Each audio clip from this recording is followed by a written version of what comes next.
Hello everyone. जो हम सबसे पहला सब्जेक्ट स्टार्ट करने जा रहे हैं वो है बीएनएसएस।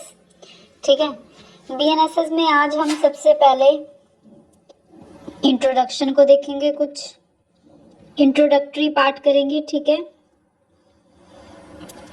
सेकेंड नंबर पे हम सेक्शन 173 मतलब कि हम चैप्टर 13 को स्टार्ट करेंगे। इसमें हम सबसे पहले जो हमें पढ़ना है चैप्टर 13 में हम एफआईआर का टॉपिक पढ़ेंगे।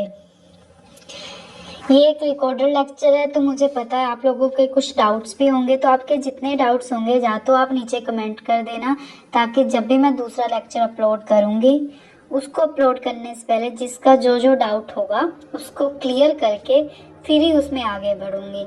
अगर नहीं है तो अभी टेलीग्राम तो नहीं बनाया है क्योंकि मैं टेक्नोलॉजी में बहुत पुअर हूँ, इसीलिए मैं रिकॉर्डर डाल रही हूँ, लाइव भी नहीं ले पा रही हूँ।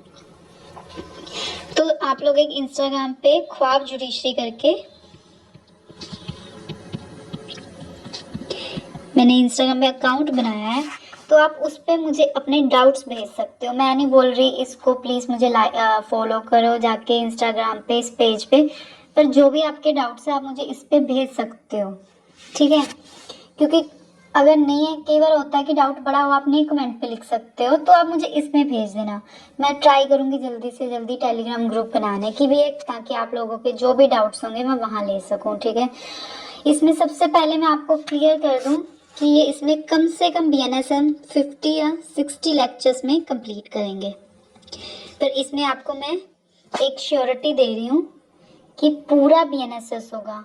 मुझे नहीं लगता कि इसके बाहर से प्री में आपसे कुछ पूछ सकते हैं। हम मेंस के लिए अलग से आंसर राइटिंग की क्लासेस रख लिया करेंगे, पर अभी नहीं, क्योंकि अभी सिर्फ स्टार्ट कर रहे हैं हम। ठीक है, तो सबसे पहले हम स्टार्ट करते हैं अपने इंट्रोडक्शन से।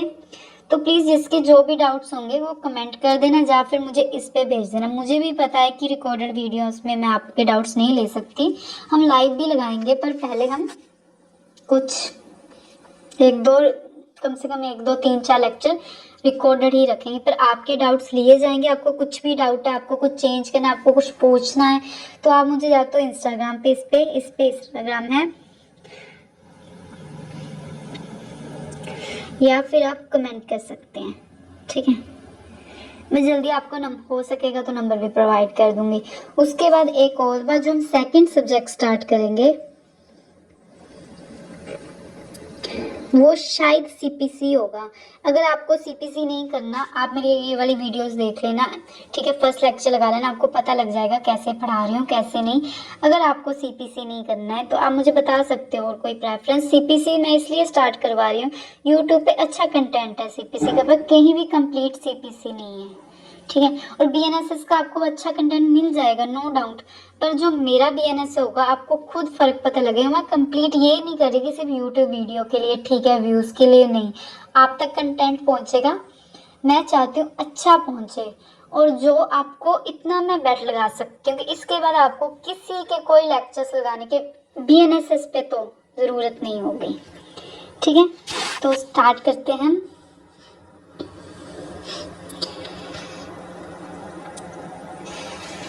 इंट्रोडक्शन से, तो जो हम सबसे पहले आज पढ़ रहे हैं सब्जेक्ट भारतीय नागरिक सुरक्षा संहिता बीएनएसएस 2023। तो सबसे पहले देखते हैं हम इसका एक्ट नंबर क्या है, 46। मतलब कि 2023 में 46 एक्ट था जो बना। ये मत बोलना कि हमें एक्ट नंबर याद नहीं रखना है, हमें एक्ट नंबर याद रखना है। कई बार प्री में वो सीधा सीधा एक्ट नंबर भी पूछ लेते हैं। ठीक है, तो ये बिल्कुल भी स्किप करके नहीं जाना। ये छोटी छोटी चीज़ें होती हैं जो कई बार हमें प्री में बड़े बड़े नंबर दिलवा सकती हैं। तो सबसे पहले आप आते हैं इनएक्टमेंट डेट पे।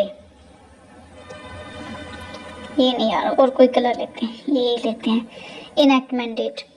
ठीक है, तो इनएक्टमेंट डेट क्या है बीएनएसएस की, 25 दिसंबर 23।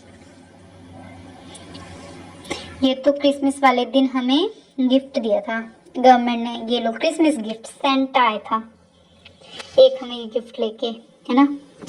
तो सबसे पहले इनैक्टमेंट तो सबको याद ही है इसकी, क्योंकि तीनों जो भी न्यू क्रिमिनल लॉज आए हैं तीनों की इनैक्टमेंट और इन्फोर्समेंट सेम है। पर इनैक्टमेंट की मैं आप लोगों को कुछ बेसिक डेफिनेशन भी नहीं, इनैक्टमेंट के बारे में मैं आप लोगों को कुछ बेसिक फैक्ट्स बताऊंगी। इसको नोट करने की ज़रूरत नहीं है, यहाँ पर आप करना भी चाहो तो कर सकते हो, क्योंकि ये बेसिक्स हैं जो मैं हर एक्ट को जब स्टार्ट कराऊंगी तो इनैक्टमेंट एंड इन्फोर्समेंट के बेसिक नहीं करवाऊंगी, सिर्फ इसी में ही करवा रही हूँ। तो आप अच्छे से नोट भी कर लो। इनैक्टमेंट डेट क्या होती है? जिस दिन बिल कन्वर्ट होता है किसमें? Into an act. ठीक है, ये पहला हो गया। दूसरा कब होता है इनैक्टमेंट डेट? व्हेन प्रेसिडेंट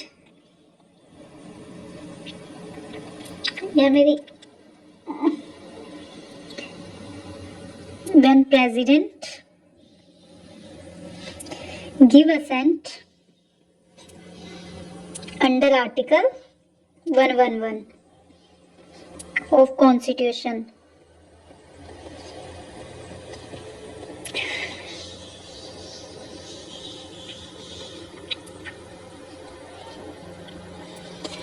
ठीक है, ये लेजिस्लेटिव इन नेचर, जो इनैक्टमेंट डेट होती है ये लेजिस्लेशन का काम है, तो इसको हम लेजिस्लेटिव इन नेचर बोलते हैं।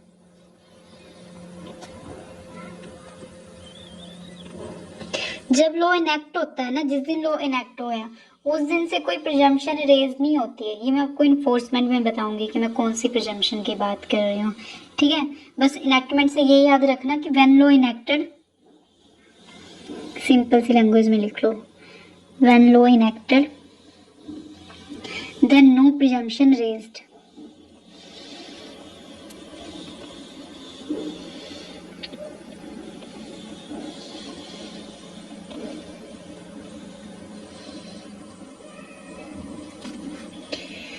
ठीक है, इसमें यही पॉइंट्स है। मुझे पता है हैंड राइटिंग थोड़ी अच्छी नहीं जा रही है, पर ठीक है आप लोगों को समझ आना चाहिए, और मुझे पता है समझ आने लायक तो है।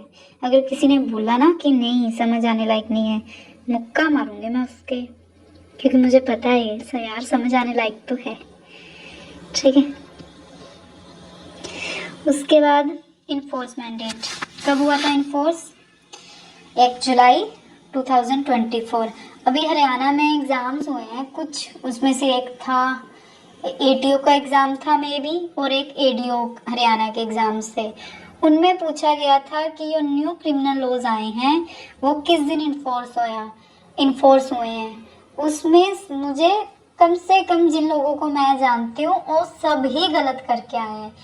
बेसिक सी बात है कि हाँ कि उनका लो बैकग्राउंड नहीं है, पर ये सबको पता होना चाहिए क्योंकि न्यू क्रिमिनल लॉ इतना वो न्यूज़ में रहे हैं।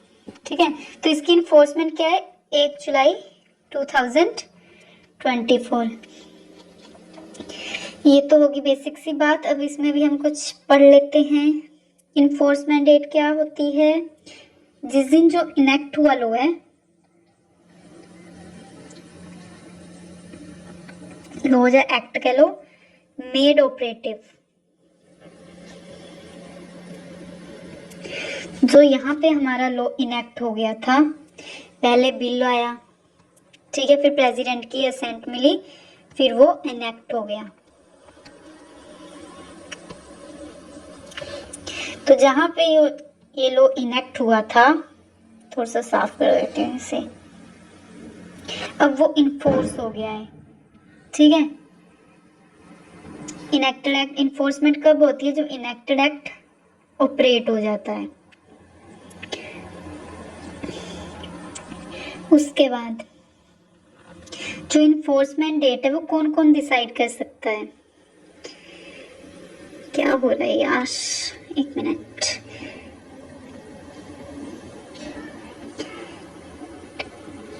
प्रोवाइडेड कौन कौन? इधर भी बोल सकते हो, आइदर भी बोल सकते हो इसे। ठीक है, बाय लेजिस्लेशन, या तो लेजिस्लेशन प्रोवाइड करेगी खुद से, और या फिर सेंट्रल गवर्नमेंट को बोल देगी। सेंट्रल गवर्नमेंट किस में करती है? ऑफिशियल नोटिफिकेशन में होती है ना, वो सब। उसके बाद ये एग्जीक्यूटिव इन नेचर है, मतलब एग्जीक्यूटिव का काम है।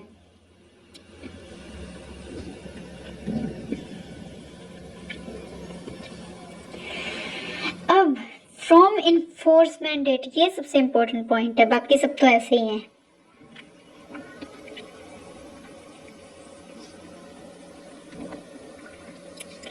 From enforcement, presumption of law of land applicable, presumption of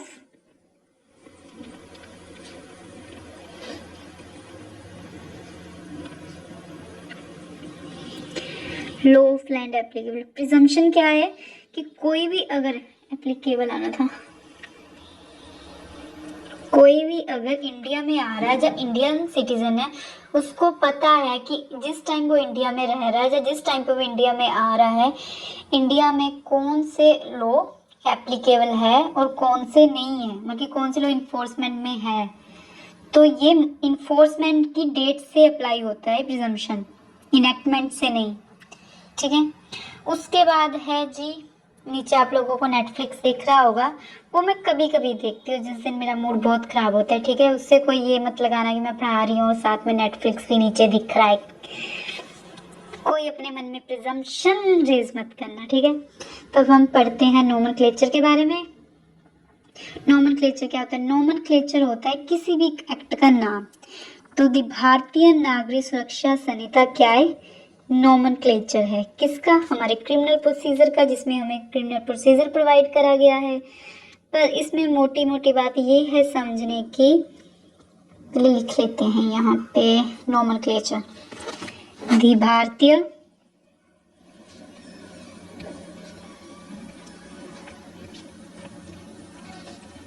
नागरिक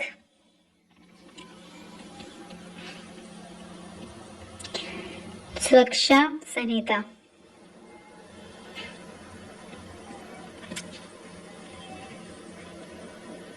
(2023). इसमें भारतीय का मतलब इंडियन नागरिक का, सिटीजन, सुरक्षा का, प्रोसीजरल सेफगार्ड। वैसे जो इसका जनरल मीनिंग आप लोग हो वो सिक्योरिटी लगा सकते हो, सुरक्षा की सिक्योरिटी, पर नहीं, हम इसको लीगल लैंग्वेज में सुरक्षा का मीनिंग होता है प्रोसीजरल सेफगार्ड्स। संहिता का मतलब होता है कोड, ठीक है। अब एक बेसिक सा डिफरेंस भी नहीं होता है कि कईयों को होता है, कोई बोलेंगे कोड और एक्ट में क्या डिफरेंस होता है, तो ये मैं इसलिए यहाँ पे पहले ही बता रही हूँ ताकि बाद में आप लोग ना बोलो। कोड होता है कि अलग अलग एस्पेक्ट्स हैं लॉ के, ठीक है, डिफरेंट, उन सबको एक ही एक्ट में, इसको हम एक्ट भी नहीं बोल सकते हैं, एक ही सब्जेक्ट में रख लो, ठीक है, कंसोलिडेट कर दिया है, तो उसको हम कोड बोलते हैं। इसको आप लिख सकते हो, if any law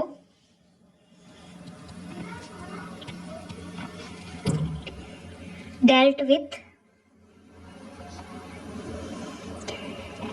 different aspects of law,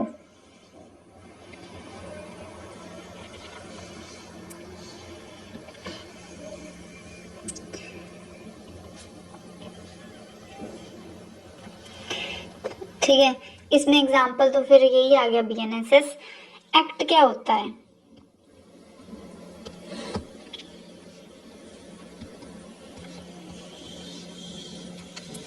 act होता है कोई भी लॉ है वो स्पेसिफिक एस्पेक्ट के साथ डील कर रहा है, ठीक है। Any law deals with specific aspect. इसमें हम एग्जांपल ले सकते हैं सोगा की। सोगा में क्या हो रहा है? सिर्फ और सिर्फ सेल ऑफ गुड्स हो रही है, या कहीं पे असेटलमेंट प्राइस हो रहा है, कहीं पे हम थर्ड पर्सन को अपॉइंट कर रहे हैं, कहीं पे हम हमारी ट्रांजैक्शन को कोई रोक रहा है ताकि हमें उसके पैसे देने हैं, तो ये सब हम सोगा में पढ़ेंगे, ठीक है। उसके बाद नोमेनक्लेचर पता लग गया आप लोगों को क्या होता है। नोमेनक्लेचर से रिलेटेड मेरे से पिछले साल आरजेएस इंटरव्यू में 2024 में पूछा था कि नोमेनक्लेचर और आर्टिकल 348 का relation of Indian constitution. Article 348 ये आप लोगों को हो सकता है कभी इंटरव्यू में कोई पूछ ले जनरली कि जो भारतीय नागरिक सुरक्षा संहिता BNSS है, क्या वो आर्टिकल 348 को वॉयलेट करता है? तो वो बिल्कुल वॉयलेट नहीं करता है। क्योंकि आर्टिकल 348 ये कहता है कि हमारी जितनी भी लीगल प्रोसीडिंग्स वगैरह हैं, अथॉरिटेटिव टेक्स्ट है उनका, वो इंग्लिश में होना चाहिए, ठीक है।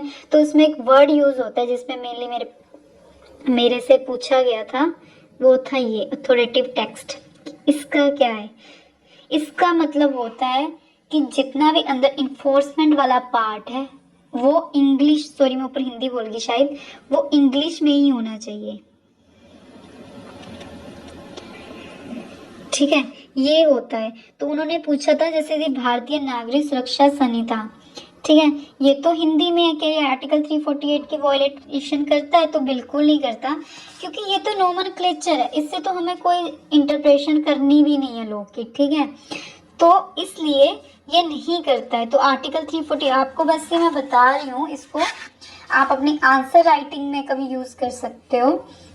तो ये अथॉरिटेटिव टेक्स्ट है वो इंग्लिश में होना चाहिए ऑफिशियल, ठीक है। हम जो हमारा नोमेनक्लेचर है वो हम हिंदी में रख सकते हैं, तो इसलिए ये आर्टिकल 348 को वॉयलेट नहीं करता है। उसके बाद आ गया बिफोर 1972। एक मिनट यार, मैं पानी पी लूं।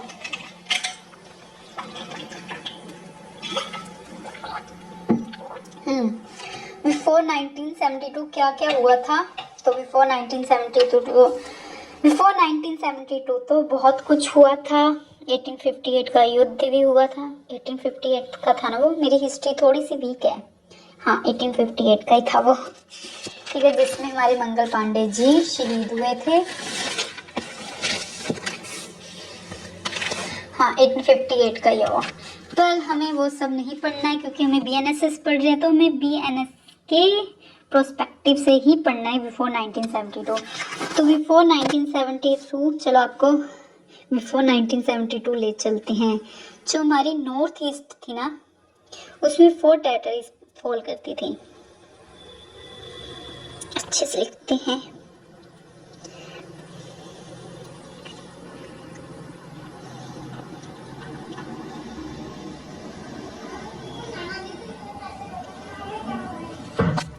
फोर टेरिटरीज, इसको थोड़ा सा और अच्छे से कर लेते हैं।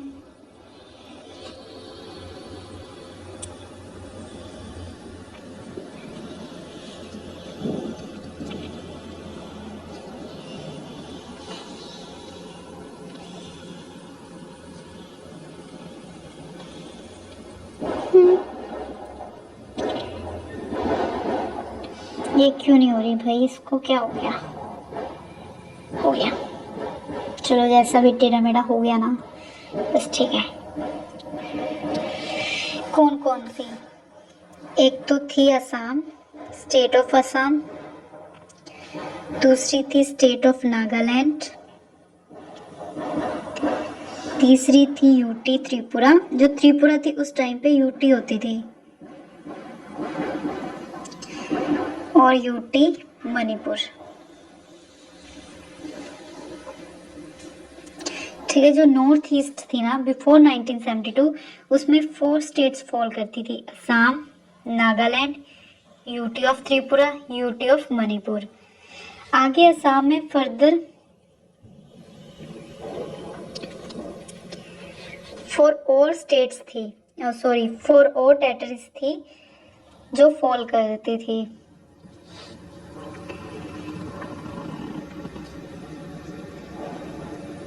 One, two, three, four.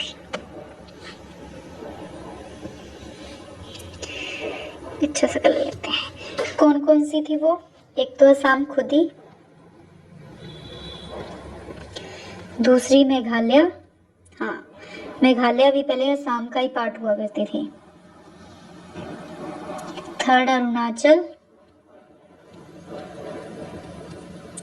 Arunachal UT होती थी। अरुणाचल में भी 1989 में स्टेट बनी है। फिर मिजोरम, ये भी यूटी हो रही थी। कंफर्म नहीं है मुझे, पर अरुणाचल और जो मिजोरम थी ना, इनको स्टेट हुड का स्टेटस 1989 में मिला था। ठीक है, पर हमें ये सब याद नहीं रखना है। अब बिफोर 1972 क्या था? बिफोर 1972 ये था कि ये नॉर्थ ईस्ट थी, उसमें 4 टेरिटरीज फॉल कर रही थी। State of Assam, state of Nagaland, UT Tripura, UT Manipur और असम। तो इन सबको, जैसे आपको पता है, असम, मेघालय, अरुणाचल साइड में ट्राइबल एरियाज बहुत हैं, तो इन सब के जो ट्राइबल एरियाज भी थे। ठीक है,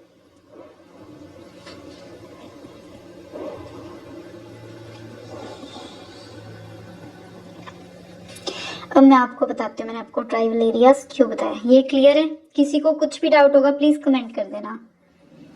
मुझे चाहे यही लेक्चर दोबारा ही रिपीट करके एक बार फिर ना डालना पड़े, आपको जो भी डाउट होगा प्लीज मुझे कमेंट करके जरूर बताना कि यहाँ पे आपको ये समझ नहीं आया है। उसके बाद क्या हुआ? एक्ट आता है the north eastern areas reorganisation act 1971। इस एक्ट ने क्या किया? इस एक्ट ने करा, चलो यहाँ पे लिखते हैं क्या करा इस एक्ट ने। सबसे पहले त्रिपुरा एंड मणिपुर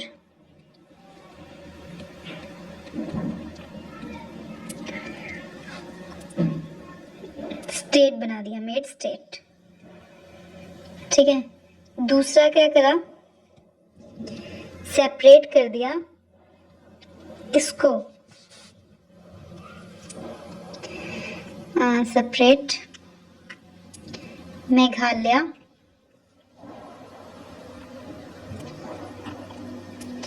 मिजोरम,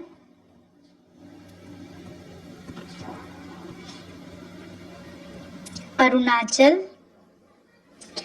अरुणाचल के स्पेलिंग यही होते हैं ना, देख लेना अगर गलती हो। ठीक है, यही होते हैं, मे बी अरुणाचल यही होते हैं, पता नहीं, देख लेना। ठीक है, गलत हो तो मुझे भी बताना।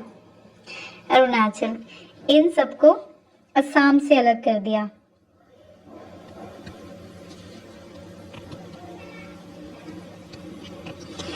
ठीक है, आगे भी बहुत कुछ हुआ था, पर हमें जो याद रखनी है वो 2 चीज़ें रखनी है। ये कि जब north eastern areas reorganisation act आया 1971 का एक्ट है, इसने क्या किया? त्रिपुरा और मणिपुर को स्टेटहुड का स्टेटस दे दिया और सेपरेट कर दिया मेघालय, मिजोरम और अरुणाचल को। किससे? असम से। ठीक है, अब हमने ये सब क्यों पढ़ा? हमने ये सब इसलिए पढ़ा, और इसकी इन्फोर्समेंट डेट भी लिख लो, यहीं पे लिख लो। ये एक्ट इन्फोर्स कब हुआ था? 21 जनवरी 1972। अब कुछ लोगों को क्लिक हो रहा होगा कि ये मैंने एक्ट क्यों पढ़ाया, आगे बताती हूँ क्यों पढ़ाया। ठीक है, पर इसकी इन्फोर्समेंट है 21 जनवरी 1972। अब हम पढ़ते हैं बीएनएस की एप्लीकेशन, नॉन एप्लीकेशन। सबसे पहले बीएनएस की एप्लीकेशन क्या है? ये एप्लीकेबल होता है होल ऑफ इंडिया पे।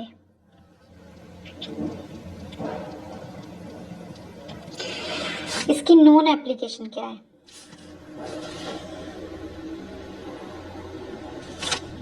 इसकी नॉन एप्लीकेशन है पहले स्टेट ऑफ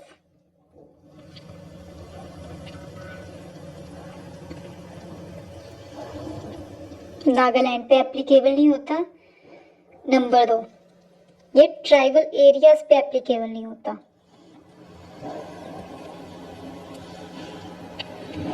कौन से ट्राइबल एरियाज पे एप्लीकेबल नहीं होता है? वो ट्राइबल एरियाज जो बिफोर 1972, इसमें डेट है 21 जनवरी 1972, असम का पार्ट थे। ठीक है, असम के ट्राइबल एरियाज थे। और ये डेट याद रखना है, कई बार सोचते स्किप कर दो, ये कौन सा एग्जाम में आती है, तो मैं बता दूं इस बारी RGS 2025 के प्री में सिर्फ ये डेट पूछी हुई थी। इतना सिंपल क्वेश्चन था ये। तो कौन से ट्राइबल एरियाज पहले जो बिफोर 21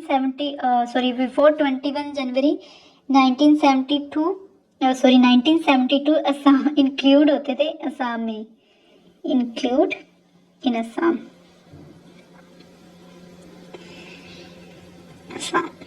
ठीक है, दूसरा इसमें हम ये कर सकते हैं, दूसरे कौन से जो para 20 of schedule 6 of constitution में प्रोवाइड है।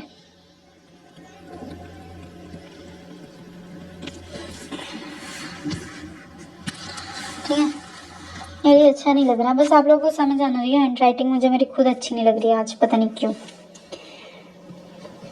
तो ये BNSS है, उसकी एप्लीकेशन क्या है, होल ऑफ इंडिया पे एप्लीकेबल होता है। और इसकी नॉन एप्लीकेशन क्या है, ये स्टेट ऑफ नागालैंड पे नहीं लगता, ट्राइबल एरियाज पे नहीं लगता।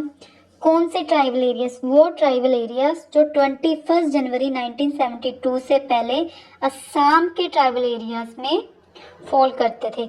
इसका क्या मतलब हुआ, जल्दी बताओ। इसका मतलब ये हुआ कि जो असम, मेघालय, अरुणाचल और मिजोरम के ट्राइबल एरियाज थे, उन पे ये एक्ट आज भी एप्लीकेबल नहीं होता, चाहे वो असम से सेपरेट हो चुके हैं 21 जनवरी 1972 के बाद। जिस दिन इस एक्ट की इन्फोर्समेंट डेट हुई है, उससे पहले जितने भी ट्राइबल एरियाज असम में फॉल करते थे, उन पर आज भी BNSS एप्लीकेबल नहीं होगा। दूसरा, जितनी भी लिस्ट हमारे पैरा 20 और शेड्यूल 6 में दे रखी है कॉन्स्टिट्यूशन के, उन सब में भी ट्राइबल एरियाज पे ये एक्ट एप्लीकेबल नहीं होगा। पर इसमें भी एक एक्सेप्शन है फर्दर, मैं आपको एक्सेप्शन बताती हूँ, रुको। इसकी एक्सेप्शन क्या है, शिलोंग।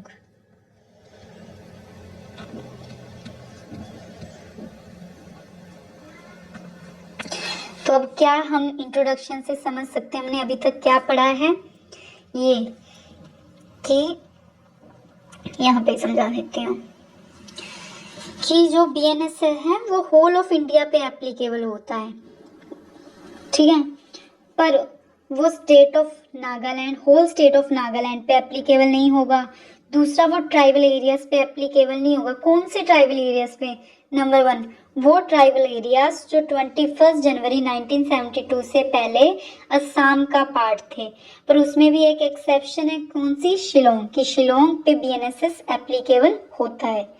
ठीक है, उसके बाद दूसरे कौन से ट्राइबल एरियाज जो पैरा 20 शेड्यूल 6 ऑफ कॉन्स्टिट्यूशन में हमें दिए हैं, उनमें भी जो हमारा BNSS है आज भी एप्लीकेबल नहीं हो रहा है।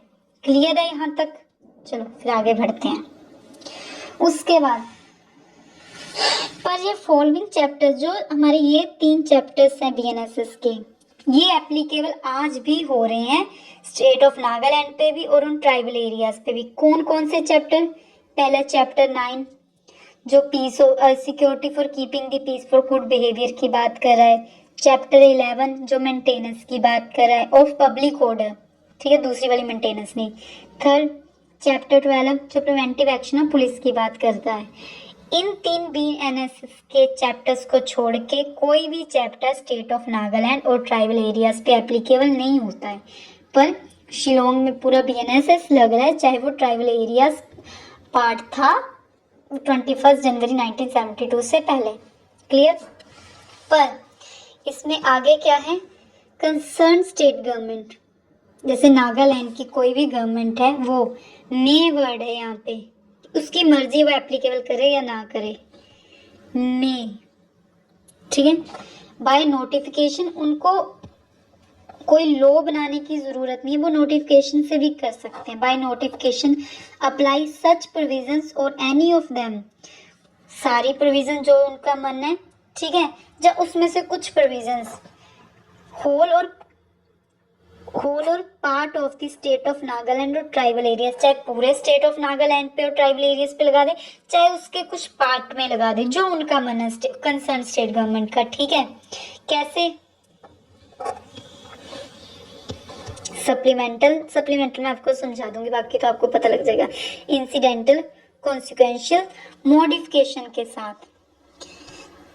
अब सप्लीमेंटल का मतलब समझा देती हूँ। इंसिडेंटल का तो आपको पता है कि मिलता जुलता बीएनएसएस के, कॉन्सिक्वेंशियल की उसका जो भी क्रक्स है बीएनएसएस का, ठीक है, उसमें से कुछ प्रोविजंस बना के वैसा वो कर दे। सप्लीमेंटल क्या होता है? एक मिनट पानी पिलो यार।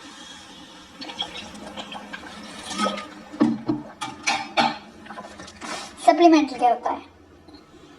सप्लीमेंटल होता है कि बीएनएस कुछ प्रोविजंस पे बिल्कुल साइलेंट है। लिख ही देती हूँ, है ना?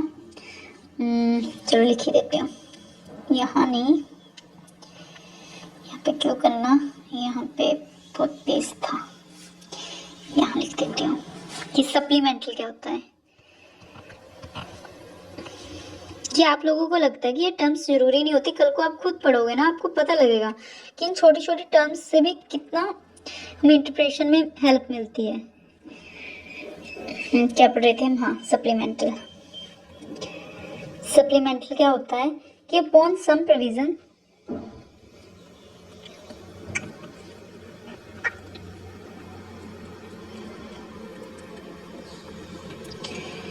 बीएनएसएस था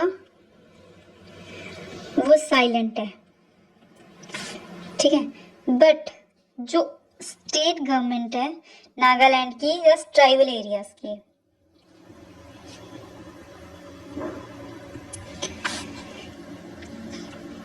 can make laws on it.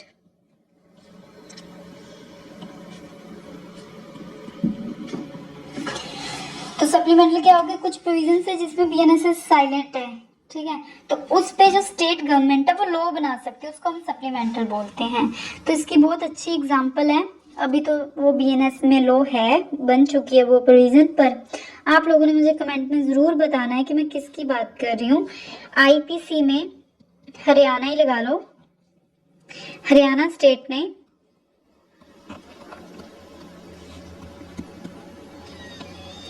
एक प्रोविजन को, एक ऑफेंस को अमेंडमेंट से अपनी स्टेट में इन्फोर्स करा हुआ था, उसको ऑफेंस का स्टेटस दिया था, ठीक है, ऑफेंस को स्टेटस देते हैं नहीं, ऑफेंस को मतलब कैटेगराइज करा था, पर आईपीसी में नहीं था। तो आपने मुझे बस वो ऑफेंस बताना है कौन सा है। मुझे पता है बहुत से बच्चे तो देखते ही समझे, पर आपने मुझे बताना है वो कौन सा है, ठीक है। सप्लीमेंटल हो गया। मुझसे में भी रिकॉर्डिंग बंद हो गई थी, पता नहीं। चलो हम स्टार्ट करते हैं। तो अब हम आगे कर रहे हैं सेक्शन 531 ऑफ बीएनएसएस। तो ये क्यूट सी पिक्चर, इसमें क्या कह रहे हैं? The old law is repealed, CrPC 1973 और बीएनएसएस आ गया है। The old Code of Criminal Procedure is repealed. The भारतीय नागरिक सुरक्षा संहिता 2023 replaces it for all future. ठीक है, क्यूट सी पिक्चर है ये। चलो स्टार्ट करते हैं हम 531। जब पहले आपको समझा दूं, चलो पहले एक बार हम इसे पढ़ लेते हैं, फिर मैं आगे आपको बता दूंगी। इसको ऊपर ऊपर से ही पढ़ना है, ज़्यादा मतलब कि टेंशन नहीं लेने की, हमें ये समझ नहीं आ रहा है, आगे मैं आपको एक्सप्लेन कर दूंगी। तो सबसे पहले ये किसकी बात कर रहा है? Section 531, repeal and saving. किसको रिपील किया इसने? The code of criminal procedure 1973 को। फर्स्ट सब सेक्शन कह रहा है the code of criminal procedure 1973 is hereby repealed. Second, notwithstanding such repeal if immediately before the date on which this Sanhita comes into force there is any appeal application, ये हम underline कर लेते हैं, sorry highlight कर लेते हैं, appeal application, trial inquiry और investigation pending. कोई भी अपील है, एप्लीकेशन है, ट्रायल है, इंक्वायरी और इन्वेस्टिगेशन है, वो पेंडिंग है। किस दिन? जिस दिन हमारा जो संहिता जो बीएनएसएस है वो फोर्स हुआ है।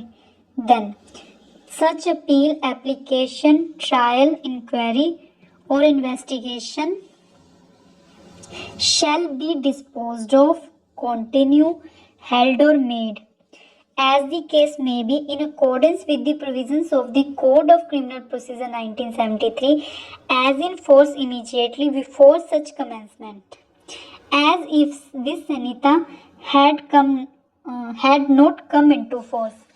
कोई भी अपील है, एप्लीकेशन है, ट्रायल, इंक्वायरी, इन्वेस्टिगेशन है, वो पेंडिंग है। कब है पेंडिंग है? जब हमारा बीएनएसएस इन्फोर्स हुआ, तो उसको हम ऐसे ही डिस्पोज ऑफ करेंगे, कंटिन्यू करेंगे और हेल्ड और मेड होगी। हेल्ड किसके लिए? ट्रायल के लिए, और मेड किसके? इन्वेस्टिगेशन के लिए। कैसे? According to code of criminal procedure. हम ऐसा मान के चलेंगे कि बीएनएसएस अभी इन्फोर्स हुआ ही नहीं है। भाई हम तो जानते नहीं है बीएनएस क्या है, क्यों है, क्या करता है। ठीक है, हम तो सीआरपीसी को ही जानते हैं। तीसरा, कोई भी नोटिफिकेशन पब्लिश है, प्रोक्लामेशन इशूड है, पावर कन्फर्ड हुई है, forms provided by rules, local यूरिसडिक्शंस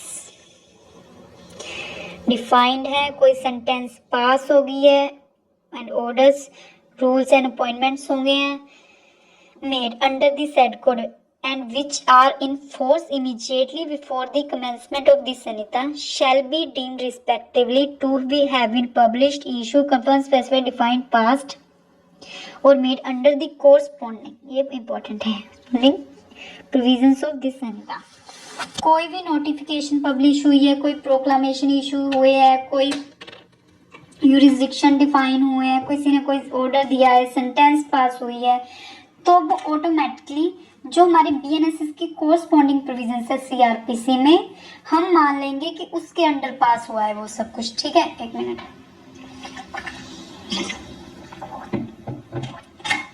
next, कोई भी सैंक्शन अकॉर्डेड और consent given under the said code. यहाँ सेड कोड का मतलब क्या है? सीआरपीसी। ठीक है, पर नो प्रोसीडिंग वाज कमेंस्ड। कोई भी उसकी मतलब कोई सैंक्शन चाहिए था या कंसेंट चाहिए थी, वो सीआरपीसी के अंडर मिल गया है, पर अभी तक उसकी कोई प्रोसीडिंग स्टार्ट नहीं हुई है, तो हम ऐसा मानेंगे जो हमें कंसेंट मिला है ना, वो हमें बीएनएसएस के अंडर मिला है। Shall be deemed to have been accorded और given under corresponding provisions of this Sanhita. ठीक है, जो हम प्रोसीडिंग्स एंड प्रोसीडिंग में भी कमेंस्ड, शैल ये में है, हो सकता है कि वो सीआरपीसी में ही चलनी हो, कि बीएनएसएस ने उसको रिपील कर दिया हो, उसको बिल्कुल ही चेंज कर दिया हो, तो यहाँ पे में है, प्रोसीडिंग में भी। अच्छे से करते हैं, प्रोसीडिंग में भी कमेंस्ड अंडर दिस सनिता। ठीक है, लास्ट सबसेक्शन क्या हो रहा है कि कोई भी पीरियड एप्लीकेशन के लिए एक्सपायर हो चुका है, स्पेसिफाइड पीरियड था एप्लीकेशन अदर प्रोसीडिंग के लिए, वो एक्सपायर्ड हो चुका है। ठीक है, अब ये नहीं कि बीएनएस ने उस एप्लीकेशन का या प्रोसीडिंग का टाइम पीरियड बढ़ा दिया है तो ऑटोमेटिकली वो सीआरपीसी में बढ़ गया, नहीं, वो एक्सपायर ही माना जाएगा, चाहे वो बीएनएसएस ने पीरियड बढ़ा भी दिया है। तो ये सेक्शन सिमिलर है 484 फ्रॉम ओल्ड सीआरपीसी 1973। ठीक है, अब पढ़ते हैं हम। ये तो हमने पढ़ ली बियर एक्ट प्रोविजन। इसमें आपको समझ आई? ठीक है, नहीं भी समझ आई आप छोड़ भी सकते हो। इसमें सिर्फ आपको क्लर्क सा बता देती हूँ ओरली। यही है कि कोई भी अपील है, एप्लीकेशन है, ट्रायल इंक्वायरी है या इन्वेस्टिगेशन है, अगर वो पेंडिंग थी, किस दिन पेंडिंग थी? जब हमारा जो बीएनएसएस है इन्फोर्स हुआ, तो हम ये मानेंगे कि वो अभी भी सीआरपीसी के अंडर ही चल रही है, हमें कोई लेना देना नहीं है कि बीएनएस आ गया है। सेकंड, कोई भी पब्लिश हुई थी नोटिफिकेशन, प्रोक्लामेशन इशू हुए थे, पावर्स मिली थी किसी को, लोकल यूरिसडिक्शन डिफाइन हुए थे, वो ऐसे ही अभी डिफाइन माने जाएंगे बीएनएसएस के अंडर, जो भी उसकी प्रोविजंस हो गया बीएनएसएस में। ठीक है, थर्ड क्या है कि कोई सैंक्शन थी, हमें किसी प्रोसीडिंग के लिए कोई सैंक्शन चाहिए थी, जज से, मजिस्ट्रेट से, डीसी से, किसी से भी। अब वो सैंक्शन हमने सीआरपीसी में ले ली है। ठीक है, अब बीएनएसएस इन्फोर्स हो चुका है, सीआरपीसी रिपील्ड हो चुका है, पर उसकी अभी तक प्रोसीडिंग स्टार्ट नहीं हुई थी 1 जुलाई तक, तो हम ये कर सकते हैं कि जो द प्रोसीडिंग में भी कमेंस्ड कि उसकी जो प्रोसीडिंग है हम बीएनएस के अंडर चला सकते हैं वो प्रोसीडिंग, ठीक है। लास्ट वन क्या कह रहा है, कोई भी एप्लीकेशन थी, कोई भी प्रोसीडिंग थी, उसका टाइम पीरियड निकल गया है भाई, बोलते हैं ना जो चला गया चला गया, अब उसको कोई वापस नहीं ला सकता है। तो यही सबसेक्शन थर्ड, जो चला गया, बीएनएस उसको वापस नहीं ला रहा। मैंने यहाँ पे किसी की पर्सनल लाइफ में कमेंट नहीं करा है, ठीक है। आगे करते हैं, इसको ही थोड़ा सा मैं और एक्सप्लेन कर देती हूँ आप लोगों को। ऑफेंस कब हुआ है? ऑफेंस हुआ है हमारा 1 जुलाई से पहले। एफआईआर कब कटी है? 1 जुलाई से पहले। तो अब क्या सिचुएशन होगी? अब ये तो सबको ही पता है कि जो ऑफेंस है रेगुलेट होगा आईपीसी, जो इन्वेस्टिगेशन है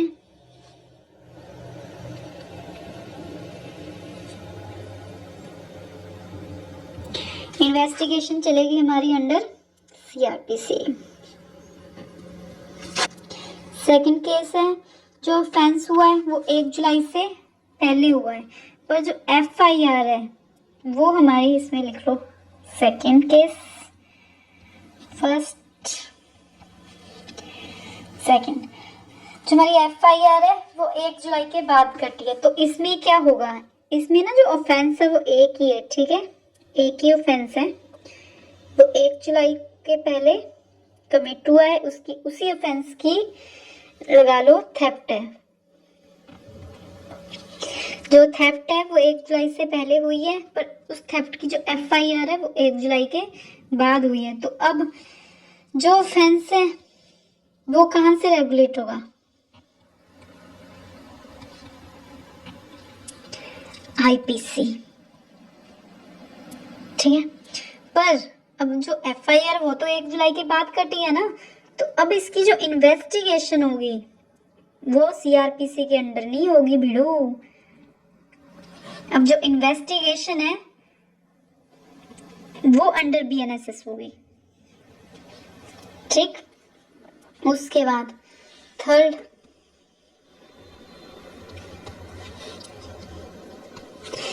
ये है, जो ऑफेंस है वो या तो 1 जुलाई को हुआ है या 1 जुलाई के बाद हुआ है। एफआईआर है 1 जुलाई के बाद हुई है या 1 जुलाई को हुई है, ठीक है। ऑफेंस लगा लो, मर्डर का लगा लो यहाँ पे।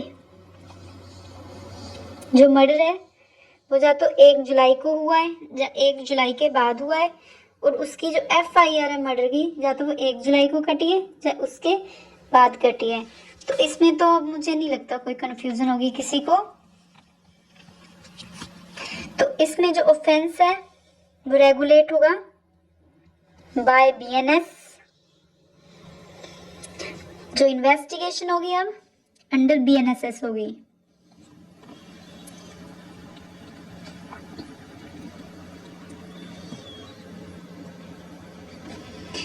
सही है।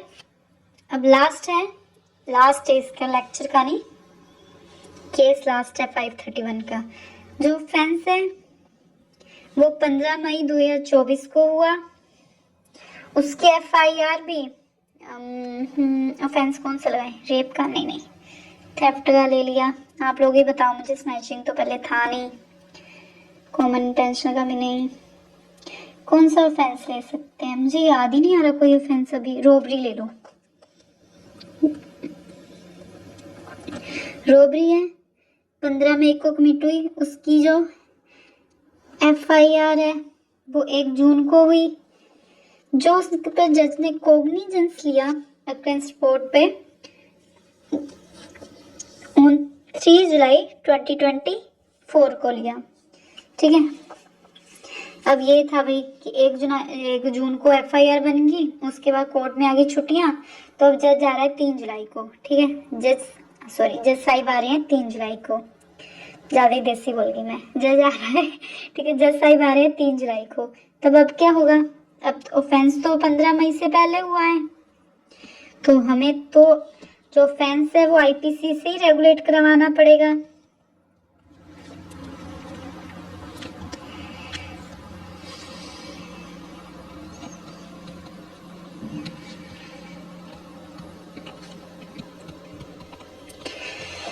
Under IPC. एफआईआर भी 1 जुलाई से पहले हुई है, तो इन्वेस्टिगेशन भी हमें सीआरपीसी में करवानी होगी।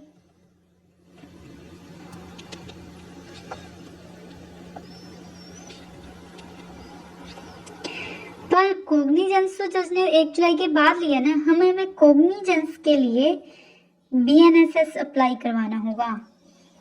तो कोग्निजेंस का जितना भी प्रोसीजर होगा, लिख सकते हैं, अकॉर्डिंग टू बीएनएसएस होगा।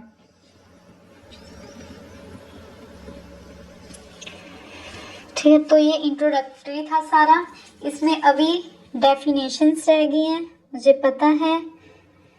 ठीक है, इसमें डेफिनेशंस पढ़ी हैं, तो डेफिनेशंस पढ़ी है, सेक्शन 3, 4, 5 पढ़े हैं, 3, 4 है।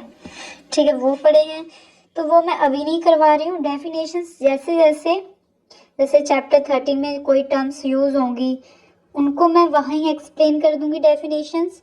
और लास्ट में जब हमारा बीएनएसएस कंप्लीट हो जाएगा एक दिन, फिर मैं उसके बाद आपको लास्ट में, सबसे लास्ट लेक्चर में डेफिनेशंस करवाऊंगी साथ में। और उसके बाद जो इंट्रोडक्टरी पार्ट है वो मैं आगे जैसे चैप्टर 13 में जितना आएगा उतना करवा दूंगी। उसके बाद लास्ट में लेक्चर्स ले लेंगे इंट्रोडक्टरी का। अभी पर स्टार्टिंग एनर्जी बहुत वो होती है हमारी, बहुत ज़्यादा हाई होती है। हमें होता है हम पढ़ने लगे हैं कि हम तो पूरा बीएनएसएस कंप्लीट कर देंगे, तो मैं नहीं चाहती मैं डेफिनेशंस पे आपकी सारी वेस्ट कर दूं, आप डेफिनेशंस में ही रहो। तो हम चैप्टर 13 स्टार्ट करेंगे सबसे पहले, उसका सबसे लास्ट में हम डेफिनेशंस करेंगे। ये नहीं हम स्किप कर रहे हैं, हम उसे रख रहे हैं बात के लिए कि करेंगे भाई, तुझे भी करेंगे, सब करेंगे हम लो वाले हैं, हम तो छोड़ थोड़ी सकते हैं। तो हम कर रहे हैं अब चैप्टर 13 स्टार्ट नहीं कर रहे हैं, 1 मिनट। हम चैप्टर 13 को बस आज देख रहे हैं, चैप्टर 13 को भी नहीं देख रहे। आज सिर्फ हम सेक्शन 173 को देखेंगे, वो भी हम ऊपर से ही देखेंगे। मैं बताती हूँ कैसे देखना है, देखना तो आपको आता ही होगा सबको। तो सेक्शन 173 टू 196 के साथ चैप्टर 13 डील करता है information to the police and their powers to investigate. Police के पास कौन कौन सी पावर है, तो इसमें सबसे पहले है सेक्शन 173 इंफॉर्मेशन कॉग्निजेबल केसेस। तो ये लो ऊपर से आप लोग देख लिया सबने ऊपर से, किसके रह तो नहीं गया ऊपर से देखना।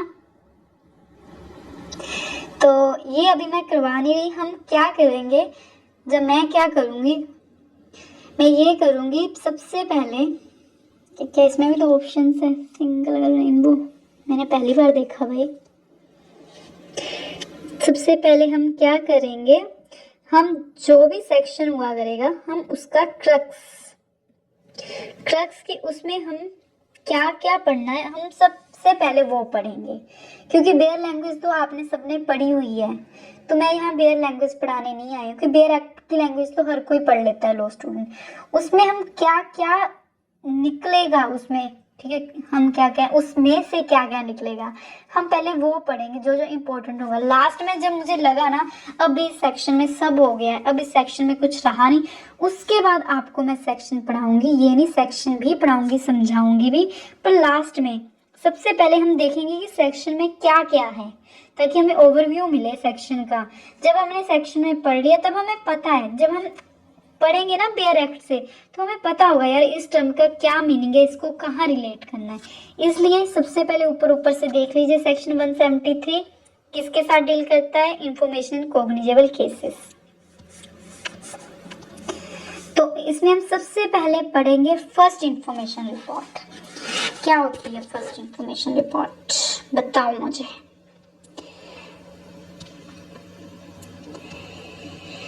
फर्स्ट इंफॉर्मेशन रिपोर्ट ये भी दिखनी चाहिए भाई। तो फर्स्ट है फर्स्ट इंफॉर्मेशन रिपोर्ट। तो फर्स्ट इंफॉर्मेशन रिपोर्ट क्या होती है, एफआईआर।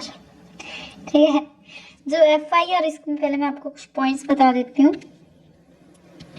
जो एफआईआर होती है ना, किसके द्वारा फाइल होती है, बाय हूँ, क्या हो गया भाई, FIR always filed by SHO. SHO कौन होता है, officer in charge of police station.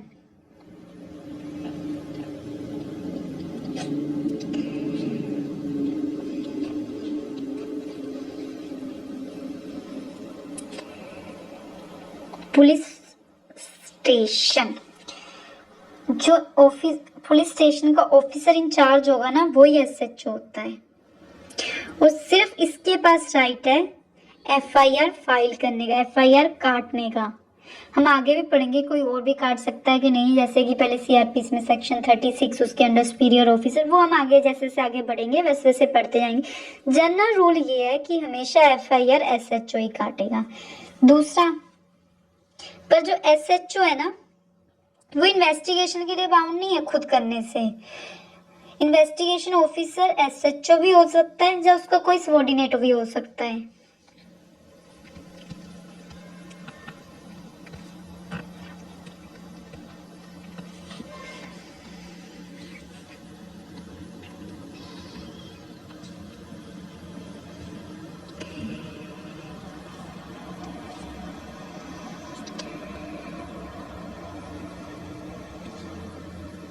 अब हैंडराइटिंग अच्छी आ रही है यार। सबऑर्डिनेट ऑफ हिम, एसएचओ खुद भी इन्वेस्टिगेट कर सकता है, अपने किसी सबऑर्डिनेट को भी बोल सकता है हाँ भाई चल इन्वेस्टिगेट कर। अब सबसे पहले क्या होता है, पुलिस ऑफिसर को इंफॉर्मेशन मिलती है तो वो उसको क्या करता है, पुलिस ऑफिसर रिकॉर्ड करता है इंफॉर्मेशन को इन डीडीआर, सॉरी टीडीएलजे याद आ गया, इन डीडीआर, हाँ सही बोला यार, डेली डायरी रिपोर्ट में, ठीक है। फिर जो इंफॉर्मेशन होती है, अब डायरी रिपोर्ट में, डेली डायरी रिपोर्ट में लिख ली, उसके बाद जो इंफॉर्मेशन होगी वो रिकॉर्ड होगी, recorded in white sheet.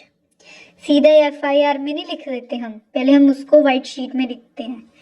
White sheet को पंजाब में भी रुक्का बोलते हैं, पंजाबी मेरी वीक है, इंग्लिश में देखते हैं शायद यही बोलते हैं, ठीक है। I am not confirm spelling को लेकर, पर उसे बोलते हैं रुक्का, रक्का ही है, रुक्का ही बोलते हैं, रक्का नहीं रुक्का।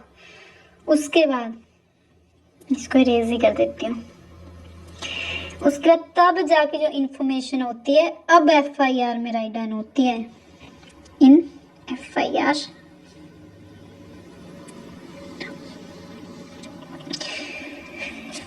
ठीक है,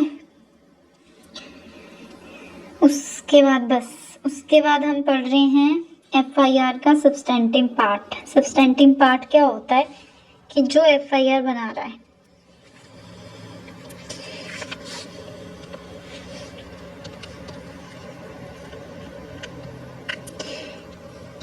थिंग्स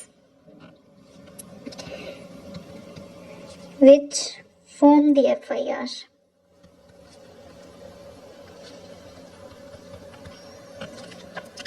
कौन कौन सी होती है ये? सबसे पहले होगा कंप्लेनेंट,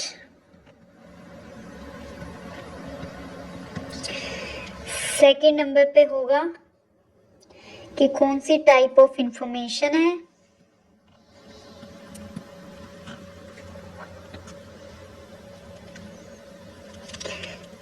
थर्ड नंबर पे होगा रिकॉर्डेड बाय होम। ये तीनों चीजें मिलके एफआईआर बनाती हैं।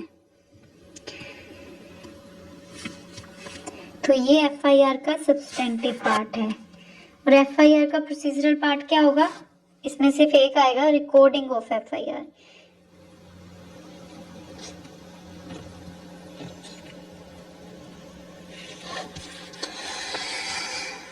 करेंगे तो ये सबसे पहले हम ये पढ़ लेते हैं। हमने अभी तक क्या पढ़ा है एफआईआर में। एफआईआर हमेशा किसके द्वारा फाइल होगी, एसएचओ। वैसे एसएचओ ही होगा जो एफआईआर काटेगा।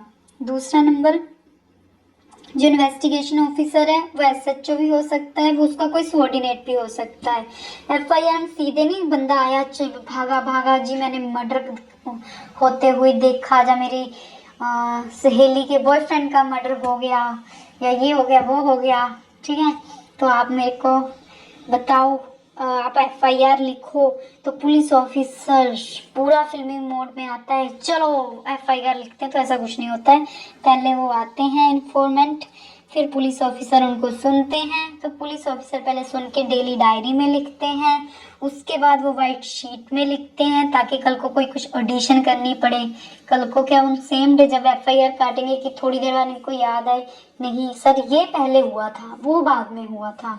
तो वाइट शीट में रिकॉर्ड करने के बाद फिर एफआईआर में जाके उसमें राइट डाउन होता है। ठीक है, तो एफआईआर के दो पार्ट्स होते हैं, substantive part, procedural part. Substantive part क्या होता है, things which form the FIR. उसमें 3 आएंगे, कंप्लेनेंट, कौन रिकॉर्ड करता है, कौन सी टाइप ऑफ इंफॉर्मेशन है। प्रोसीजरल पार्ट में आएगा रिकॉर्डिंग ऑफ एफआईआर। उसके बाद अब पढ़ते हैं who can give the information regarding the lodging of FIR. कौन कौन इंफॉर्मेशन दे सकता है। सबसे पहले अक्यूज्ड। अक्यूज तो क्या ही देगा, चल सबसे पहले हम विक्टिम लिखते हैं, नंबर 1 पे हम विक्टिम को लेके आते हैं। दूसरा अक्यूज्ड भी दे सकता है खुद से। थर्ड नंबर पे विटनेस टू क्राइम, कि जो उस टाइम पे लोग क्राइम के टाइम देख रहे थे, वहां पे खड़े हुए थे। फोर्थ हेयरसे इंफॉर्मेंट, इसका मैं एग्जांपल देती हूँ, रुको, फिर इसमें हम एक केस लॉ भी लिखेंगे सबसे इम्पोर्टेंट। हेयरसे इंफॉर्मेंट होता है जैसे कि एक लड़की है खुशी, खुशी वहां पे खुशी ने देखा कि ए ने बी का मर्डर कर दिया। खुशी बस स्टैंड में खड़ी थी, बस स्टैंड में लड़ाई हुई, ए ने बी का मर्डर कर दिया। खुशी विटनेस टू क्राइम है। खुशी भागी भागी अपनी फ्रेंड के पास गई, उसने कहा यार जब मैं बस स्टैंड में खड़ी थी ना, ए ने बी का मर्डर कर दिया। उसकी फ्रेंड का नाम था ख्वाहिश, ख्वाब जुडिशरी, ख्वाहिश, ठीक है, ख्वाहिश लगा लो। उसकी फ्रेंड का नाम था ख्वाहिश। तो उसने जाकर ख्वाहिश को बोला कि मैंने, तुझे पता मैं बस स्टैंड पे खड़ी थी, क्या हुआ, ए ने बी का मर्डर कर दिया। अब ख्वाहिश ने खुशी से सुना है। अब ख्वाहिश जाके कोर्ट में विटनेस बनना चाहती है, गवाही देना चाहती है कि हाँ, कोर्ट में लगा लो जो एफआईआर के लिए ही, ठीक है, वो लॉन्च करवाना चाहती है एफआईआर कि हाँ वहां पे मर्डर हुआ था, मेरी फ्रेंड ने मुझे आके बताया था। तो कोर्ट ने बोला जो हेयर से इन्फॉर्मेंट है वो भी एफआईआर लॉन्च करवा सकता है। और ये किस केस में बोला था, बहुत इंपॉर्टेंट केस है। इसमें जो मैंने आपको बोला सिर्फ वही हेल्ड हुआ था, आपने सिर्फ केस का नाम याद रखना है। जब हम आंसर राइटिंग करेंगे तो उसमें मैं आपको इसको थोड़ा सा अच्छे से और भी बता दूंगी। अगर आपने केस को पढ़ना हुआ तो प्लीज मुझे बता देना, मैं आपको नेक्स्ट टाइम पहले ये वाला केस करवा दूंगी। पर इसमें यही हेल्ड हुआ था, पहले लिख लो, Hallu versus state of MP 1974 Supreme Court. Here से इन्फॉर्मेंट पे ये बहुत इंपॉर्टेंट केस है।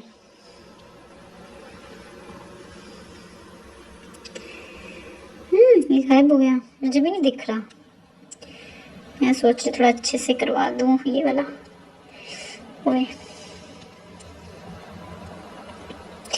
ठीक है, इसमें कोर्ट ने क्या हेल्ड करा था, इसमें कोर्ट ने बोला था जो हेयर से इन्फॉर्मेंट है वो भी एफआईआर लॉन्च करवा सकते हैं, और वो एफआईआर वैलिड एफआईआर होगी। सिर्फ ये प्री में पूछते हैं हेयर से इन्फॉर्मेंट के रिलेटेड कौन सा केस है, तो अपने प्री के लिए ये याद रखना है, Hallu versus state of MP. उसके बाद सबसे important question, whether police officer is bound to record an FIR. तो इसमें जो सबसे पहले केस आया था, हाँ आगे ललिता कुमारी वाला भी आया है, जो हम इम्पोर्टेंट केस इसमें एक मानते हैं वो है, फर्स्ट तो नहीं लिखती, स्टेट ऑफ हरियाणा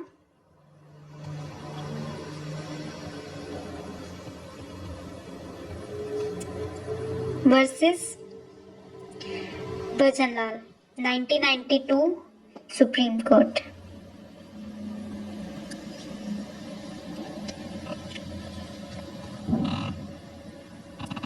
इसमें क्या बोला था सुप्रीम कोर्ट ने कि पुलिस ऑफिसर इज, हेड लिख लो, चलो मैं भी आपके साथ लिख ही देती हूँ, head, police officer is bound to record an FIR to record FIR, no discretion.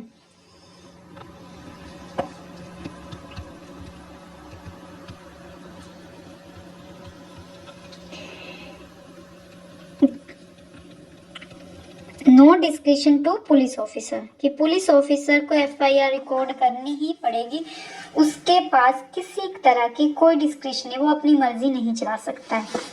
ठीक है, उसके बाद हम पढ़ रहे हैं टाइप ऑफ ऑफेंसेस। कौन से टाइप ऑफ ऑफेंसेस होते हैं बताओ मुझे। सबसे पहला होता है कॉग्निजेबल ऑफेंस।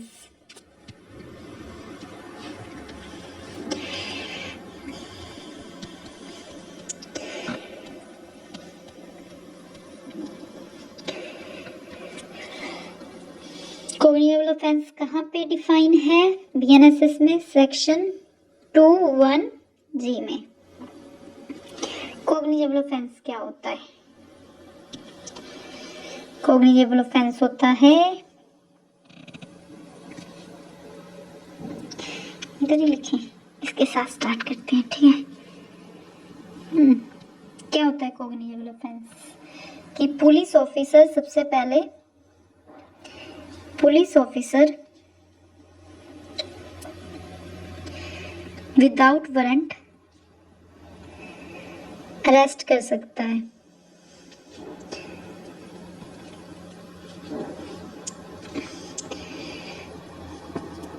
ठीक है, और ये सबसे कॉग्निजेबल ऑफेंस क्या होता है? कि police officer without warrant arrest कर सकता है एंड इन शेड्यूल 1, और जिनको शेड्यूल 1 में कॉग्निजेबल डिक्लेयर्ड करा है, declared by legislation.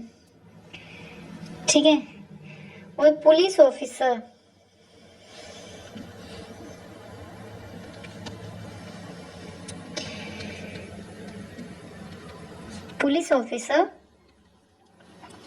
May investigate, मे है यहाँ पे, इस मे का भी बहुत बड़ा रोल है, हम आगे पढ़ेंगे। May investigate without the order of the court, order of the court. ठीक है, एक मिनट में पानी पी लो।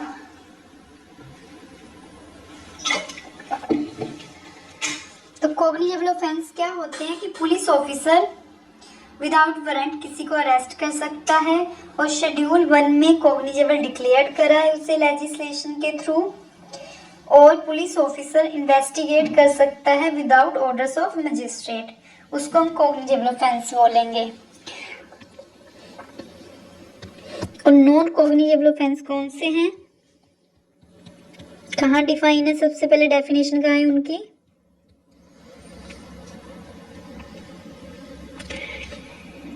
Section 21O।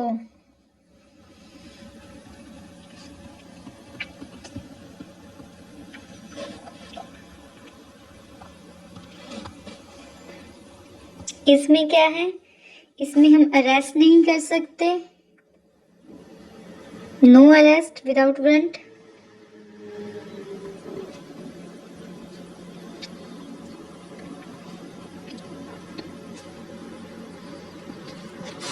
ठीक है, एंड डिक्लेयर नॉन कॉग्निजेबल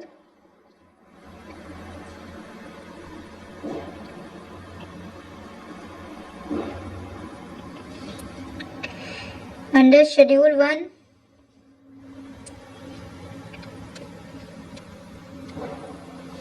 और पुलिस ऑफिसर इन्वेस्टिगेट नहीं कर सकता है विदाउट ऑर्डर ऑफ कोर्ट। मतलब फॉर इन्वेस्टिगेशन, सीधा लिखते हैं, police officer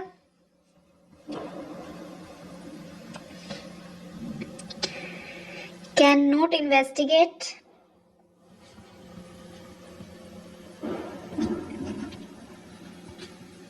without orders of court.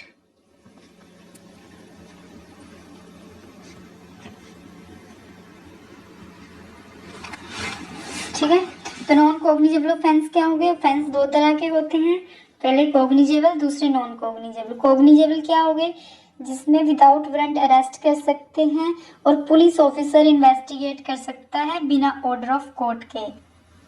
Non cognizable कौन से हो गए? जिसमें पुलिस ऑफिसर अरेस्ट नहीं कर सकता विदाउट वारंट, और दूसरा पुलिस ऑफिसर को इन्वेस्टिगेशन के लिए भी कोर्ट की परमिशन चाहिए। नेक्स्ट टॉपिक है, सब टॉपिक लगा लेते हैं। Registration of FIR. तो रजिस्ट्रेशन ऑफ एफआईआर मैंडेटरी है if information discloses a cognizable offense and no preliminary inquiry is permissible। तो हमने प्रीलिमिनरी इंक्वायरी तो अभी पढ़ना है, पर हमने क्या पढ़ लिया, हमें क्या पता है cognizable offense क्या होते हैं। cognizable offense जो सेक्शन 2(1)(e) में प्रोवाइडर है, ये तो इससे ही लिख देती हूँ। क्या होते हैं cognizable offense?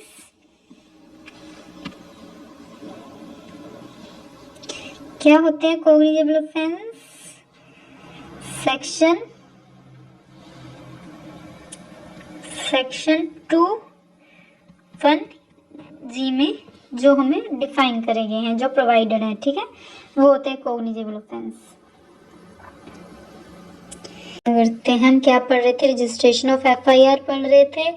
कब होती है रजिस्ट्रेशन ऑफ एफआईआर? जब कॉग्निजेबल ऑफेंस डिस्क्लोज हो रहा हो इन्फॉर्मेशन से, और जब कॉग्निजेबल ऑफेंस हमें पता है डिस्क्लोज हो रहा है तो कोई प्रीलिमिनरी इंक्वायरी की ज़रूरत नहीं है।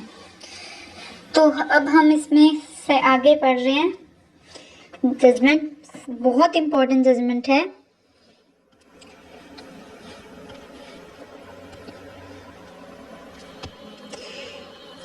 ललिता कुमारी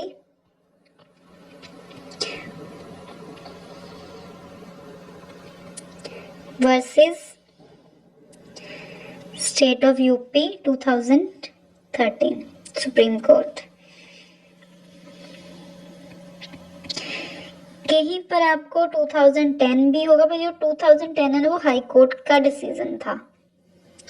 2013 सुप्रीम कोर्ट, और जो मैं गाइडलाइंस इशू हुई थी ना वो 2023 वाले में हुई थी, इसमें नहीं हुई थी। इसमें क्या हेल्ड हुआ था वो लिख लो, वो इम्पोर्टेंट है कि इफ इंफॉर्मेशन रिसीव्ड, लिख लोगे? चलो मैं भी लिखती हूँ। If information received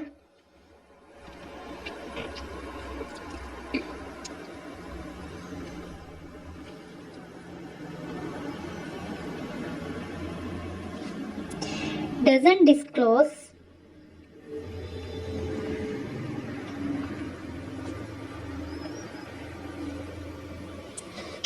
cognizable offense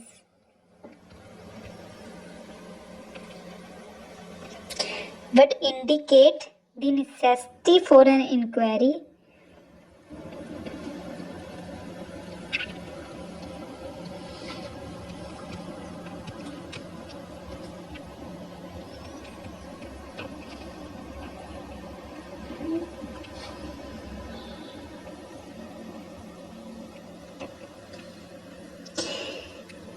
a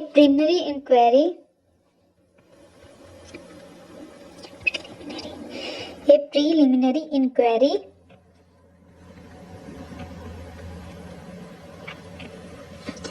may be conducted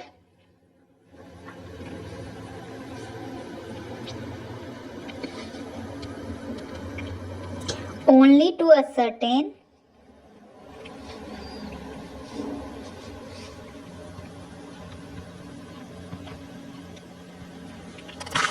whether cognizable offense is disclosed or not।